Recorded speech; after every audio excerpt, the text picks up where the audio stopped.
This hour, we're having a difficult conversation about missing children. Today is the International Missing Children's Day. Maryana Munyendo is the founder, CEO of Missing Child Kenya. And today being the International Missing Children's Day, all of these things now coinciding for something to be called an International Missing Children's Day. In my mind, that means the problem is so big that the nations of the world have experienced it, and there has to be a day to either commemorate, there has to be a day to raise awareness, there has to be a day to solidify policy around some of the things that are happening with the world's children. So obviously, there's a big problem with missing children, isn't it? There is. I think for quite a long time, we have not actually focused on just counting these numbers. So slowly we've come to the realization that there could actually be more children missing than what is estimated. And so it is actually currently a difficult issue in terms of a country being specific about this is the number of children missing in this country. So if I give an example of Kenya, we don't have a national database or a repository where you can go and say these are the number of children missing this week or this month, because our data is sporadic and scattered. And this is just not unique to Kenya. In Africa, we only have about 5 dedicated agencies that deal with missing children issues. That's in Egypt, South Africa, and a few other countries. Ghana launched yesterday. So it means that if we don't count these children, if we don't notify the public and the community that they're somewhere and they're being looked for, we are working on blind steps. Even if you're making policy to improve children's lives in one sector and you don't know how many are supposed to be improved their lives for in that sector, you're still catching up. Yes. Missing Child Kenya. What does Missing Child Kenya do, and why did you decide to found this organization? So Missing Child Kenya, what we do is we do search and trace for and unification for missing, lost and found and displaced children. So we run a helpline, a hotline that parents can be able to come through, but we really depend on the power of community. Our model is hinged on community participation because it takes you to find someone. If you're looking for someone, you'll ask, have you seen Muga? Have you seen Undu in the room? So we depend on the power of people to share our alerts. The reason I started Missing Child Kenya is I've worked in the children's sector for quite a while, and I was doing programming, child safeguarding training. Simple training like what to do when a child goes missing or what to do when crossing the road, applying for children. But then it started happening that if you're the person training, then people start coming to you and saying, there's a child missing, what do we do? And I realized, oh my gosh, it's not until it happens to you. That's when you start asking, where do people actually report about a missing child? What do people do? Because you'll panic and start putting out 50 photos, and that's not how it's supposed to be. You'll start going to 50 places at the same time when there's no one to help you coordinate and tell you, don't go to these 50 places, I'll check it out for you. So I started this to help coordinate parents. Because if it happens to you and you're right now in this building, you want to go out and go to 50 places at the same time. If there's someone there to assist you and tell people that, have you seen this child? Have you seen this child? It makes your work easy and it lessens your emotional burden, because when a child goes missing, a parent's heart or anyone who cares, your heart just literally stops. You stop thinking because you're panicking about that child. Well, that's true. I think about a situation just a few months ago, and so now maybe you can help us understand what happens in such a situation. Just about a month ago, I was in a shopping mall, and my 9-year-old son, for 43 agonizing minutes, we could not find this boy. Right? He does have the tendency to wander because he gets, excited. Yeah. So for 43 minutes, and so you can imagine, I remember that number because from the time that I could not see him around me until the time that we found him at the security, it was hell. So, because that as you're saying, was my first thought. Do I leave the supermarket where I am? Do I go upstairs where we were? Do I go downstairs? What must he be thinking? Has somebody taken him? Because it only takes 5 minutes, maybe less. Has somebody taken him? Where might he be? Is he crying somewhere? Is he looking for me? What exactly is happening? In a situation like that, luckily he was smart enough to go to the security, and he stood there and said, I'm looking for my mum. And he remembered what I was wearing that day. And he stood there and said, okay, she will come here. And now before they announced, they said, okay, Ivan is here. So in that situation, what then are parents supposed to do? If you see a child who is unaccompanied, what should happen? I always start by telling people it is a normal phenomenon for a child to get lost, because they're still exploring, they're curious, so it can happen. Even as adults, we get lost in malls. I will not mention one new mall in town that if you get in, you come out from Timbuktu. So it's normal for them to get lost because of that environment. But the first thing, if we start from the child before we go to the parent, one of the things that we need to start doing is to equip our children to be able to be reactive, or to be proactive, in our absence. And that is including safety skills in life skills, so that a child can be able to know that in the absence of this, there are several conversations that you continuously have with your child as a parent, that in case we ever get separated, this is my number, this is your name, this is where we live, this is where I work. We have a child who kept saying, a 3-year-old, they kept saying Weetabix Baba. And that's how the father was found, because he works at Weetabix in House of Manji Industrial Area. So there's specific life skills that if you continue teaching your child, then they'll be able to pick up on that. Another thing is we have also, I know the world has moved so fast and we are scared of things, but again, if we make our children also live in a cocoon, in our absence, they will not be able to survive. We have what was called stranger danger. For a long time, we used to tell children, don't go here, something will happen to you. There's always images of someone in a trench coat wearing a hat, looking sinister. And we are trying to change that also to look at it in terms of safe strangers and safe buildings. What is that? I'll tell my child that in my absence, or if you get separated from me, if you're within that mall, go up to someone who has uniform. That is a safe stranger. They can be able to direct you to the security desk. Go up even to the cashier because they have uniform there in the supermarket. That is a safe stranger. If you're in the bathroom area, because one of the areas children get lost in the most is they're going to the bathroom, we also have cleaning service companies that have uniform. Ask the person who has uniform there who is cleaning. Safe buildings, if you're outside and you're seeing somewhere to go, there's a school nearby. There's always a school, a church. If it is a kiosk or a shop, talk to the shopkeeper, the owner of the shop. So at least we are guiding our children to points of safety so that they can be able to navigate with or without us. Yeah. How bad is the situation of missing children in Kenya today? It is bad because I would say we have 3 issues. We have no reporting at all because of community, low level of community awareness. We have families who've never reported to any agency about their missing child. Then we still have underreporting or late reporting. So maybe now that there's activity around this, you'll find that a day like today, someone will turn up and say, my child went missing 5 years ago. So you see, catching up with that forensic evidence that has been lost in the system or in the home or whichever scene the child went missing as, takes quite a long time. So there's that. The other thing is what we are trying to do as Missing Child Kenya is to bring everyone together who has this data. A small children's home could be having this data. Another NGO, a child. There's sporadic cases all over of children who are missing. So if we put it in one database, it's very easy to make a cross-reference. Someone can be able to quickly come into that major repository and say, I'm looking for child X. And then they'll be able to cross-check and say they're not here, but we need to record them and add them to this database. So we have that. Another thing that we're looking at is institutionalization. This is a Kenyan issue and it's also an African issue. We have made children's homes business. Yeah. So there is the element of orphanage trafficking, and I'm happy that this was now recognized, I think in 2019 or so, that people are now setting up children's homes, and when a child is lost and found and they are brought to you, you're not making efforts for reunification.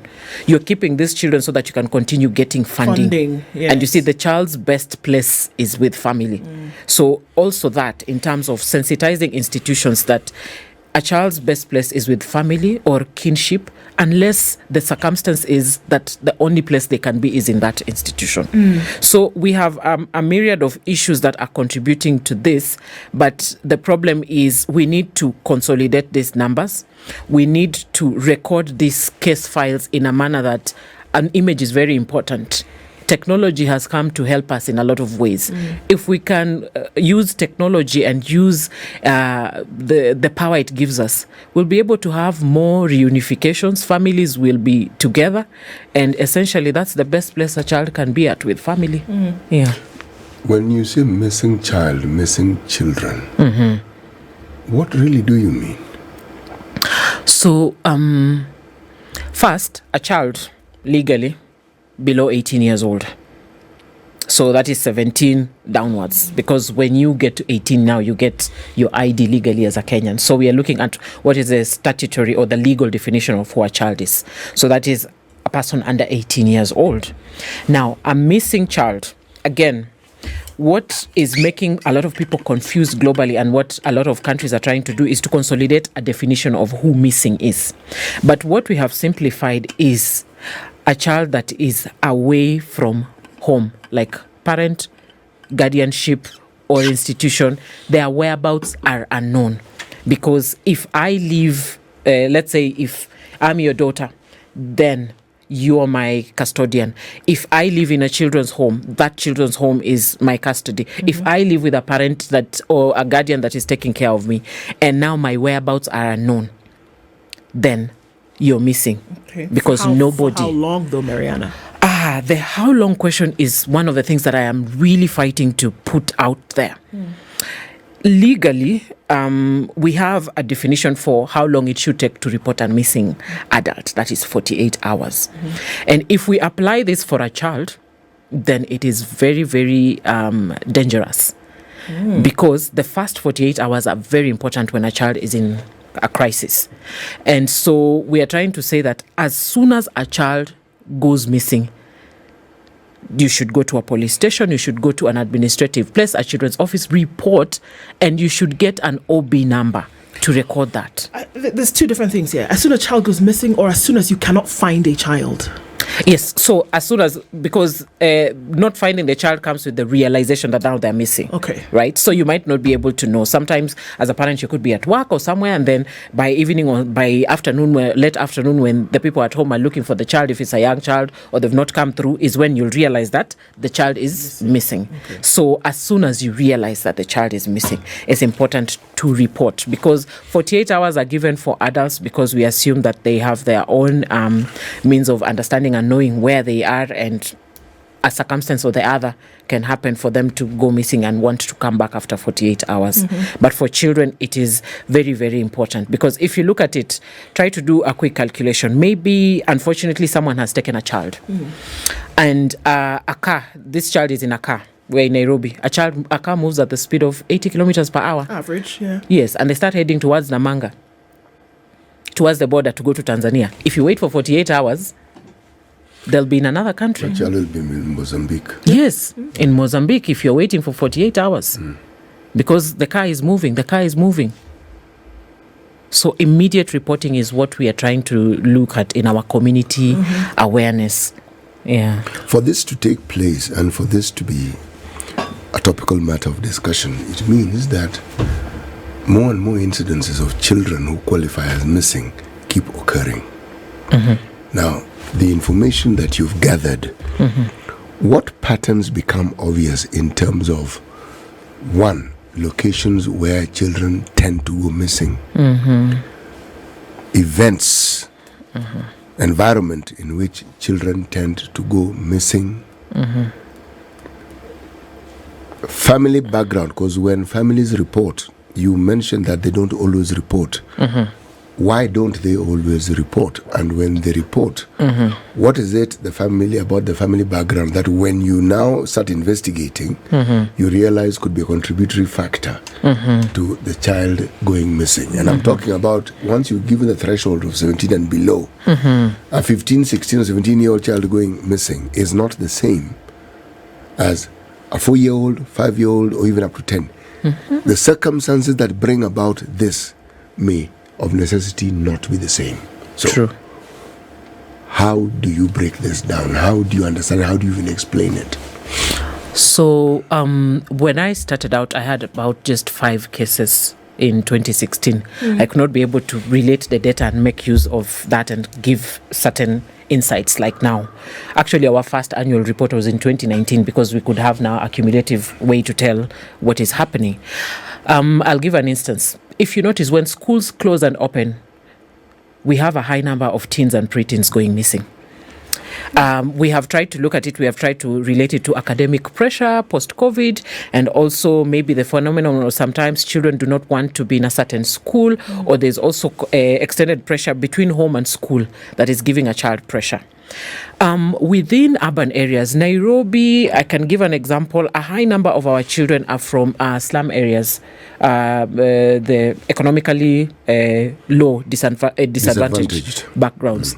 And you're looking at, it's not also an element of, there's elements of parental neglect, which is a contributing factor from the issue of struggling to make a living. So someone wakes up at 3 a.m. to come down to industrial area to work. They leave their children unattended. So you find these are child-led households where children are leading themselves and they're getting into such vulnerabilities. If you look at, so I've talked about locations like urban areas, we have a lot of, within the low-income areas, we have a lot of cases. If you look at events, school holiday. A school holiday also sometimes presents a higher number of missing children because within the school term there's structure. The structure that a child leaves in the morning is taken to school, they come back, so it's easy to have checkpoints where you're checking for where the child is. But within the school holiday, they are free. They are within the estate or the living conditions, so they can move around where they want to be. Family backgrounds. I'll give an example. We have a lot of custody cases. Families are not the entities that we assumed of nuclear father, mother, so people have separated. So you find one parent may take the child. So there's those fights again. So you find for the younger children especially, one parent can take the child and then the other parent now reports the child as missing. We have communities that practice outdated things that are against human rights. Okay. Let me look at an example. I'll look at border communities. A border community may have something to do with female genital mutilation or childhood marriage. So you'll have certain seasons where if it's initiation season in that community, a boy will go missing because they have to go to be a man and be put to the forest, or a girl may have to go missing because she needs to be initiated to be ready for marriage. But goes missing, I'm sorry, Maryana, but goes missing as described by whom? Because one would assume if a boy, for example, is going through the initiation, usually their families are aware of this. So who declares this child is missing? May I say something? You assume the parents are aware. That age, you're talking about the importance of a rite of passage that this child has been spoken to about. What makes you think that they would of necessity consult their parents? Yeah, but they're not. But they're in the presence of somebody else. This is the thing. Yes, They're not. They don't just stand up and go to the Yes. forest and say, "Oh, it's initiation day." They're being corralled or shepherded by somebody. And that is why I'm saying some of the communities will look at it in terms of this is the season. It doesn't matter if you have an exam. The clan has decided this is what's happening. So clan. a teacher might report. A teacher might report that I have student XY missing from my classrooms. So you're looking at that. Okay. Special needs children. Children probably, let me give an example on the autism spectrum. A child is nonverbal, they're not able to declare themselves well for unification, so they go missing for a long time because efforts are not able to happen. Another thing is just African culture. We are Africans, we consider a child in a marriage as your certificate. It's bigger than the marriage certificate. So when we have issues like infertility coupled with the African issue of, you don't have a child, a woman might be pushed. You remember the case we had in Kenyatta Hospital a few years back. The lady gave birth, her child died. So she went back to Kenyatta to buy a child so that she can regain her marriage. That's number one. A subcategory of that is, yes, you're married, but you have girls. Girls are not children. So someone will go, yes, I'm not stating that myself. I'm saying in the consideration. There are communities Understood. where Yes. having just girls, you are, the equivalent of somebody who doesn't have a child. Yes. It's true. There are communities. It's true. Yes, I can tell you for a fact there are people who tell me they used to go somewhere and the relatives ask, you have come, where are the children? And you've come with your girls. So have you come with cockroaches or children? Maryana, you did say that it is difficult in terms of data and information to know some of these numbers. But then we've also looked at the conditions under which children would be missing. Talking about, initiation ceremonies whereby it's a clan decision and not necessarily a nuclear unit decision, whereby there are custody battles and one parent might have taken a child. But then there's also the very scary area where more recently, in the last 3 years, we've seen a lot more children having been picked up by criminals for ransom, kidnapping. How do we know missing children and which bins, for lack of a better word, they fall into? Do we know that? Do we know these numbers? Under which classification can we say a child is missing?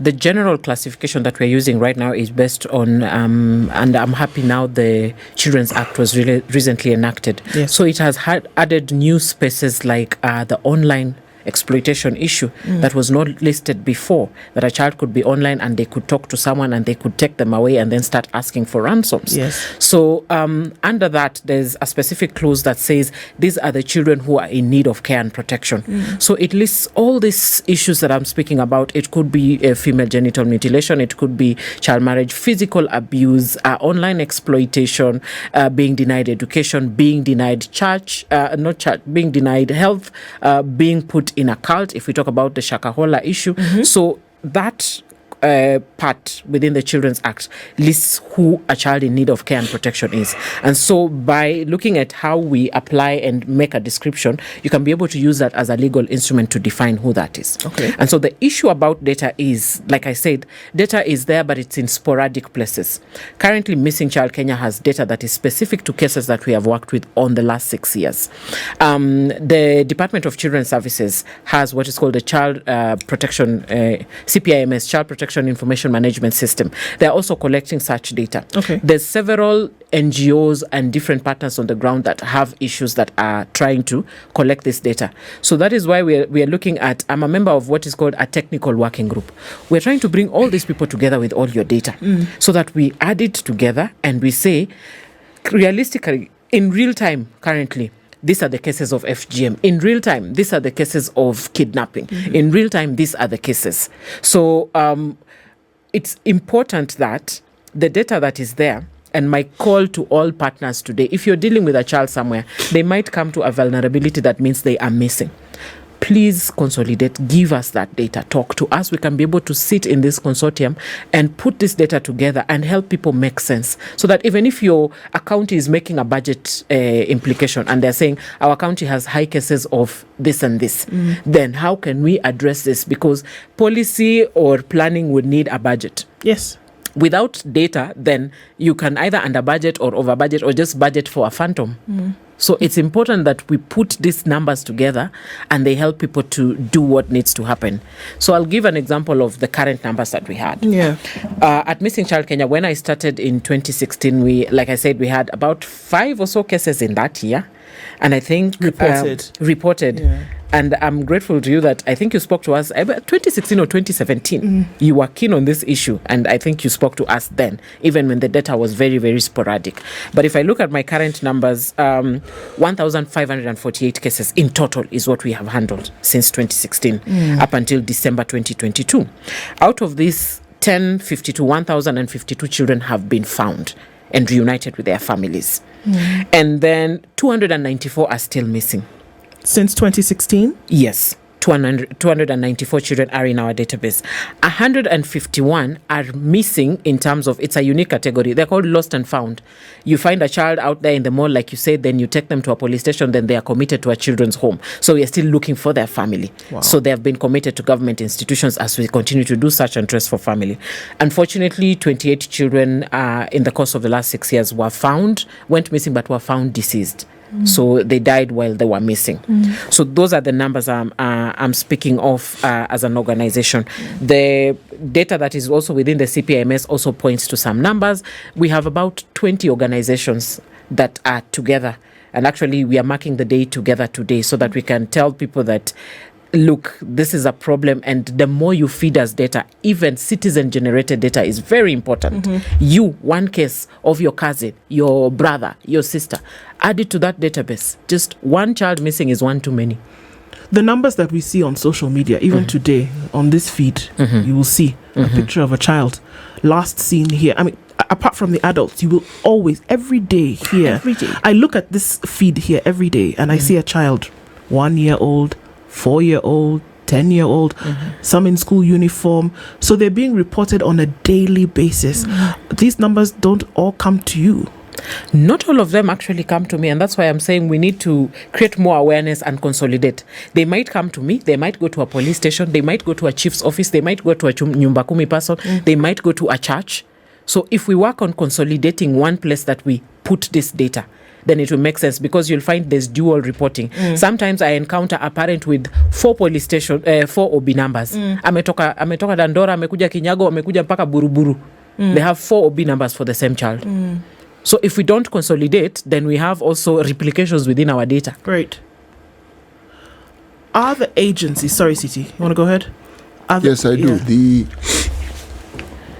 When you categorize these children who we are terming as lost or missing, the gender factor, are they more male children lost?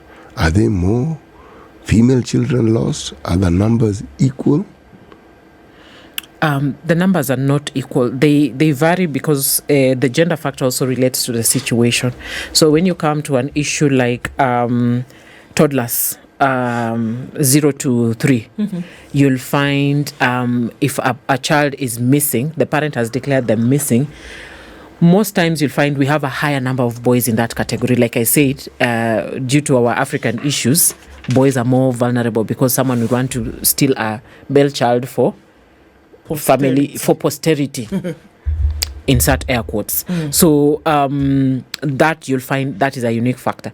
If you find a lost and found child within that category, sometimes you'll find a balance of probably there's some few boys, but you'll find a higher number of girls in that category.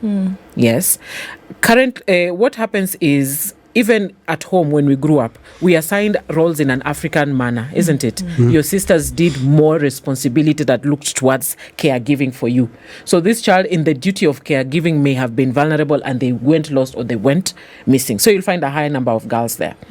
A certain category, also that age, if you find a child lost and found abandoned, you'll find again people abandon children with special needs. So you'll find this child is disabled or differently abled in one way or another. And so someone has said, I don't want this child. If you come to preteens and teenagers, you'll find a runaway is most likely a boy. There's pressure and they've run away. Coercion for that age is most likely a girl. There's an adult involved somewhere sending them money, telling them, I can give you this, I can buy you a phone. So they move towards where the adult is. So the gender balance is also, the gender numbers are also related to the issues as well, but they keep on coming out also strongly when you correlate the numbers. Yeah. Our agency is well equipped to deal with this because there's a traceability factor when you go and say, my child is missing. So I'm looking on the area whereby we're seeing danger. Because if I look at the custodial issues between parents, there's not really, from what we've seen, if it's one parent who has taken a child, the likelihood of that child being in danger is low because they're with their parent who has taken them away from the other one, right? Compared to one who has been kidnapped because they're looking for money from somebody else. The child who's been kidnapped, one would assume, or from what we've seen, is that child is in more danger than one who has been taken for initiation or one who has been taken by the other parent. Our agencies, as we have them today, whether it is the children's department, whether it is the police, whether it is the chiefs, well equipped to deal with your first response when it comes to me going to a police station and saying a child is missing? All agencies, including Missing Child Kenya, are not well 100% equipped to handle this, and that's why we're trying to say, how can we work together? The reason we need to work together so that we can become equipped, and that is some of the things that I'm really championing about in the different platforms I speak. We need to have one playbook, a model framework, a guideline that says when a child goes missing, when they turn up at the chiefs, at the police station, at the children's office, at an agency, at a church, at an NGO, this is step 1. Okay. This is followed by step 2, followed by step 3. So if we have that playbook of probably about 10 guidelines, for example, and we all follow 1 to 10 synchronized, then we'll be able to work together for immediate response. What is currently happening is everyone is doing the best they can, but they're doing it from probably someone starts with step 7 to go back to step 3, then step 9, then step 1. Yeah. So a playbook, a model playbook is what we'll have us equipped. And those are some of the things that we are championing for, that we're saying, can we come together? Can we create a model framework? And this is in place. At least there's a lot of organizations that have that interest and they've come into the technical working group. We're trying to see what is the first thing you need to collect. Simple things. Where is the image of this child? What's their biodata? What are their full names as per the birth certificate? And if I go biodata, allow me to vent about Shakahola. Bodies are being exhumed. And out of these bodies, a good number are children, yes, who reported them. They didn't even come to other. I'm sad that even as Missing Child Kenya, if we are on the ground looking out, we never received one case that a parent said, I suspect my child could be in this Shakahola forest. So if they were not documented in the first place, some of those exhumed bodies could have been born in that 800-acre farm. Yeah. So not even documented before birth. What forensic evidence are we going to use to identify these children? So it's important if we have one playbook and we all know this is even how to collect forensic evidence. This is how to keep this data so that we can use it 30 years from now. Right. Yeah. In the time that you've now collected the data, whatever you do have, if I were to ask you what rings alarm bells loudly with regards to missing children, are there indicators that when you look at, you realize, this isn't something that... Let me give a background to what I'm saying. Children don't just get lost. They were at some place before they were found not to be where they were supposed to be. So is there commonality? The venue from where children tend to get lost. And if they are found where they are usually found, now within this ambit, are there sure signs that point you to a problem that you can actually see? Where I'm going with this is that if you can determine the indicators that lead to this, then you can provide a solution to ensuring that it doesn't happen. Yes, so that's what I'm asking.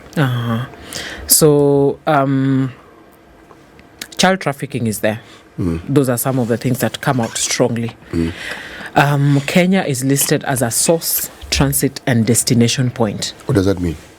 A source, we provide children for the trafficking market. Meaning we are a net exporter Yes. of children. Yes. Okay. A transit is children pass through Kenya when going To other destinations. As destination also is children are brought into Kenya. For purposes of being exported elsewhere. Yes, or even just for purposes of being exploited here. Yeah? Remember the children from Tanzania who are beggars who are brought into Kenya. That's a destination point of trafficking. One keeps hearing that story over and over and over again, yes. Yes. So we are a source, transit, and destination. And this is because we are also a hub as a country. Our carrier is the source, transit, and destination for anyone getting out of Africa or into Africa, if you look at the routing. So that means we have those access routes where children can be moved. So when you look at that and you start looking at numbers in also certain hotspots, if it's a tourist destination, if it's an area that has low reception towards education, then most children are not going to school in that area. You look at those vulnerabilities like you're saying, and then you start making those pointers, because a child might not be in school and they are missing because they are being trafficked for labor. They are working on someone's shamba. They are taking care of animals for someone else. That is child labor, which is also a form of trafficking.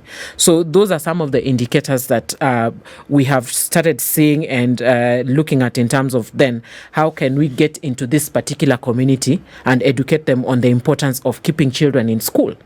How can we get into this community and educate them on importance of taking your child to a clinic so that they get a card and they get registered and they get a birth certificate? Yeah. So those are some of the things that we're looking at in terms of the indicators and what can we look at in terms of interventions. Yeah. A lot of these interventions, we talk about the people then who would be around these missing children, right? This is what you must do. You, as the person who's realized his child is missing, you then go to an agency, you go to your chief, you go to your police, whatever. You as the parents, you provide an image. You as missing child, then you do 1, 2, 3. What about the child themselves who find themselves? What are some of the messages that we are now putting out for children? Because look, you talked about a 3 or 4-year-old who can say Weetabix Baba. There's a basic level of communication that they have that can be used for intervention. What are we saying? Because it's everybody in the community, it's a hands-on, it's everybody. What are we saying are the basic things that children must know, and at what age are we then demanding that they're able to have this information so that in the event, God forbid, that something happens, for that child also to know this is what I must do. What are those? So depending on milestones, because children are mature differently, I would start with age of recognition. So maybe 2.5 towards upwards toddlers. A child should be able to at least know their name, not a nickname, a full name. As they progress, depending on their abilities, name of the parent, where you live, you keep repeating to your child, we live in South B, we live in South C. It can help narrow down the search for this child. You've said something about a child in distress. Somebody asked me a very important thing, a question that has challenged me over the years now. They asked me, has a child ever called your hotline to ask for help? Honestly, currently it's only adults that are calling. A child has never actually called our hotline to ask for help, which points us to, again, how are we keep equipping our children with self-help tools? Right now, the online space has a big opportunity for people who have platforms to create a chatbot with a teenager. They can say, I'm in trouble, I feel like running away, I don't feel too good, who can I talk to? They can be referred. So social training on important biodata about the child is important. Conversations about points of safety for a family is important. Conversations about important people outside of the family circle are important. There's something that I use my hand. It's a very simple thing. Work with your 4 or 5-year-old. Even you, draw this hand, trace it. List 5 people that you can talk to when you're in trouble. If your child has 5 people outside of you, then they can be able to relate and say, when I'm in trouble, I can talk to teacher so-and-so. Sometimes you might find, sadly, you are not in that circle. Ouch. Yeah. Yes, when they grow older, you are not in those 5, but there's an auntie that they hold dear. If you start knowing those people, when your child goes missing, you look out for neighbor Y, who is a good friend to the family, and your child knows them. So equipping our children with social skills is very important. And then the community. We need to get back to that community approach that we had before. You remember, we belonged to the community. Right now, you talk to someone's child, and they are very, very personal about it. Don't do this to my child. Don't do that. So sadly, some people have gotten and so you find even lost and found children are a big number because someone says, if I take this child will be my burden. So are you then attaching the problems we currently have to the societal breakdown of certain social norms that we considered sacrosanct and were an integral part of our community? That English, the way you have put it, I agree. First, let me start with the sacrosanct bit. I am attaching our problems to the community norms that we have let go of. I just wanted to add that word that you've added with that English. It tied it perfectly. But yes, because we need to get back to that point of also caring about the neighbor. We live next door to people that we don't even talk to. We just pass each other. We know that each other, or the most we'd say is, "You are in my parking spot, get out." Or "Your child has scratched my car." Yes. Indeed. So when the child goes missing is the day we are forced to know each other in that court. We come out and then we start looking. Yeah. I will also attach it to also our economic. The more we feel we go up economically, the more our pocket fattens, the more we feel we need less people. Yes. Mtaani, they come together. You'll find a parent telling you, tulitoka na watu, tukaenda jioni kutafuta mtoi mtaani, na tukarudi pamoja. So we need to come back to that. You know, there's a term that is used, many disciplines use it, it's called alienation. It's a term that is used to describe how people live with each other in urban settings. This thing you've just mentioned about you not knowing your neighbor. Now, it is encouraged, yes, indeed, by what you call these social norms that we acquire because of what we perceive to be economic progress. Now, it isn't, well, the question that comes to my mind is that, is it economic progress alone, or is it that as we supposedly earn more and so have more in terms of what we can spend, do we then gravitate towards assuming the sort of norms that Western cultures have without understanding just how retrogressive and how damaging it is to even those very same people who we are now trying to ape? Because Western culture focuses on individualism. It's key. It's fundamental to everything. You think in terms of me. We Africans, your first port of call when it comes to thinking is communal. So, and we seem to be moving or hurtling very fast in the direction of abandoning this we formation of thought processing to the I. Yes, which is not African, not at all. It is not what we used to do. Yes. Actually, our theme for this year is we are trying to look at strengthening the family unit so that we can have our missing children, especially those who are in institutions going back home. Because even in the absence of a parent, there's the kinship factor. You did not drop from a tree like a mango. No. So there's relatives that the child can be taken back to.